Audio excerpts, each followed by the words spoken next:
देखील लक्षात येतं की आपण चूक केली शुभला कॉल लावून. ती लगेच सॉरी बोलते शुभला आणि फोन कट करते. कारण तिच्या लक्षात येतं आपण शुभला कॉल नव्हता लावायला पाहिजे. आपलं तर नातं तुटलंय. आणि दुसरीकडे आपल्याला बघायला मिळतं की रुद्र जो आहे त्याच्या पोलीस स्टेशनमध्ये शुभूला ते पोलीस हवालदार आणतात. शुभू म्हणतोय, रुद्र मला काय असं चोरासारखं का घेऊन आलाय तुम्ही पोलीस स्टेशनमध्ये? तर रुद्र बोलतो, मी यासाठी घेऊन आलोय कारण तुम्हाला तुला गुड न्यूज द्यायची आहे. माझं श्रावणी सोबत लग्न ठरलंय, आमचं लग्न होणार आहे. त्यासाठी मी तुला आमंत्रण द्यायला आलोय. शुभू बोलतो, ठीक आहे, मला या गोष्टीचा काहीच त्रास होत नाहीये, मला काही प्रॉब्लेम नाहीये. होऊ द्या त्यांचं लग्न. मी तर खुश आहे की श्रावणीचं लग्न एका मोठ्या अधिकाऱ्यासोबत होतंय. ती खुश आहे ना, मला बाकी काही नाही पाहिजे. रुद्र बोलतो, ते सगळं ठीक आहे. मला तुझ्यासोबत प्रॉब्लेम आहे पण. तो प्रॉब्लेम आहे की तू माझ्या होणाऱ्या बायकोसोबत बोलतोय का ते मला चेक करायचं. मला तुझा फोन दाखव. जेव्हा शुभला हे लक्षात येतं तेव्हा त्याला टेन्शन येतं. कारण आत्ताच श्रावणीचा कॉल आला होता शुभला. तिने तो चुकून केला होता पण कॉल लॉगमध्ये तरी दिसेल ना की कॉल आला होता. आणि त्या अजून एकमेकांसोबत बोलतायत. त्यामुळे रुद्र शुभचा फोन मागतो.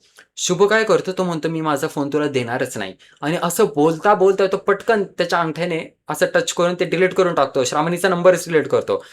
मग रुद्र त्याच्याकडून तो फोन हिसकावून घेतो. त्यामध्ये चेक करतो. श्रावणीचा नंबरच त्याला फोनमध्ये सापडत नाही.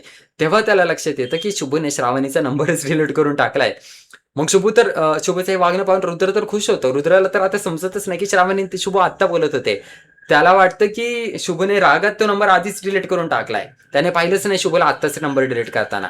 आणि त्याच वेळेस रुद्र बोलतो की बरं झालं तू नंबर डिलीट केला कारण तू तिच्या आयुष्यातून कायमचा गेला पाहिजे. शुभ बोलतो, मी तर काय आता श्रावणीच्या आयुष्यात पुन्हा येणार नाहीये. मी त्या प्रेमाच्या वाटेला परत जाणार नाहीये. परंतु तू प्लीज श्रावणीला खुश ठेव. आता रुद्राला खूप राग येतो. तो म्हणतो, "तू कोण मला सांगणार आहे तिला कसं ठेवायचं? आता माझ्याकडे हक्क आहे तिच्यावर प्रेम करण्याचा आणि मी तो माझा हक्क गाजवणार." तेव्हा मग शुभ बोलतो, "हक्क प्रेम काय असं गाजवण्यासारखा हक्क नाहीये. प्रेम देण्याची गोष्ट आहे. त्यात देण्याची भावना असली पाहिजे." असे मस्त डायलॉग मारतो शुभ आणि तिकडून निघून जातो. पण रुद्राला खूप राग येतो. शुभ त्याला प्रेमाची परिभाषा शिकवतोय म्हणून. दुसरीकडे श्रावणीला या गोष्टीचं वाईट वाटत असतं, की आपण शुभूला कॉल नव्हता करायला पाहिजे, कारण त्याला पण आता तिची आठवण येईल आणि त्यांनी तर नातं संपवायचं ठरवलंय आणि ही असं काय करतीये.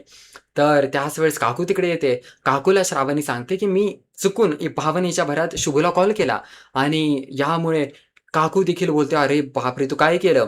हे जर कोणाला समजलं तर काय करतील? त्यामुळे तुझं आता लग्न ठरलंय. तुझं विश्वंभरसोबतचं नातं छान झालंय ना. आता तू परत ती चूक करू नको. शुभला कॉल करू नको. त्या वाटेला परत जाऊ नको." श्रावणी पण बोलते, "हो, मी नाही करणार. ते चुकून झालं माझ्याकडून." आणि मग ती जेव्हा झोपून जाते, तेव्हा रात्रीचं पण झोपेत तिला स्वप्न पडतं, की शुभ तिच्या रूममध्ये आलाय. शुभ तिला बोलतोय, "श्रावणी, तू माझ्या जवळ ये ना," वगैरे, वगैरे. काहीही स्वप्न पडतं. म्हणजे शुभ तर असं करू पण नाही शकत. पण तरी श्रावणीच्या मनात स्वप्न पडतं, की शुभ येतो, बोलतो, की "तू माझ्या जवळ ये. मला तुझ्यावर हक्क गाजवायचा आहे." आणि असं सगळं बोलतो. आणि श्रावणी असे घाबरून उठते शुभचं नाव घेऊन.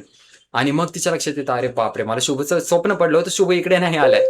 परंतु तेवढ्यातच विश्वंभर श्रावणीच्या दरवाजात आलेला असतो. त्याने श्रावणीला ऐकलेलं असतं झोपेत शुभ बोलताना.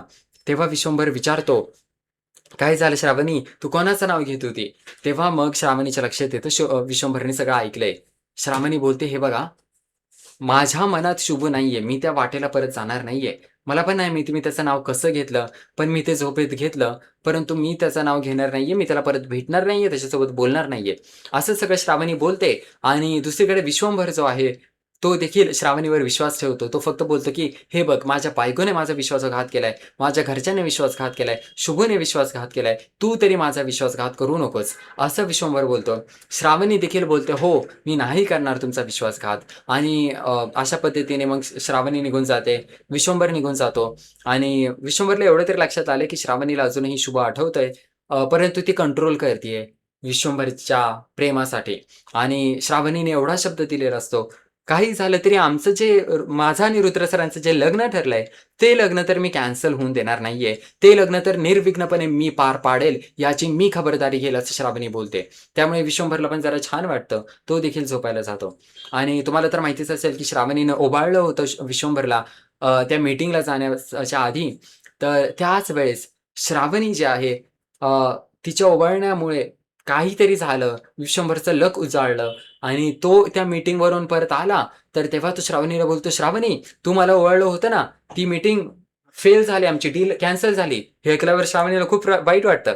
मग विश्वंभरवर तर मी तर चेष्टा करतोय, अरे मीटिंग तर सक्सेसफुल गेली आणि यशस्वी झाली. माझी ही डील जी एवढे वर्ष होत नव्हती, ती आज पूर्ण झाली तुझ्यामुळे. कारण तू मला ओवाळलं होतं. आणि श्रावणी खूप खुश होते हे ऐकून. कारण श्रावणीच्या लक्षात येतं, की आता म्हणजे विश्वंभरला असं वाटतंय, की श्रावणीच्या ओवाळण्यामुळे डील सक्सेसफुल झाली. हीच खूप मोठी गोष्ट असते श्रावणीसाठी. आणि अशा पद्धतीने या दोघांचं नातं मस्त झालेलं आहे. जरी श्रावणीला रुद्रसोबत लग्न करायचं नसेल, तरी तिला वाटत असतं, की यार माझं वडिलांसोबत तरी नातं मस्त झालंय. मी रुद्रची बायको म्हणून राहायला तयार आहे आयुष्यभर. तसं पण आता तिचं शुभसोबत लग्न नाही होणार आहे. त्यामुळे तिने हे सगळं एक्सेप्टच करून घेतलेलं असतं. दुसरीकडे आता शुभूला जबरदस्तीने स्वीटीसोबत लग्न करायला लागणार आहे. कारण स्वीटीने शुभच्या आईला अशी अट घातली आहे, की सानिकाचं आणि इंद्रनीलचं लग्न तेव्हाच होईल, जर माझं आणि शुभचं तुम्ही लग्न लावून दिलं तर.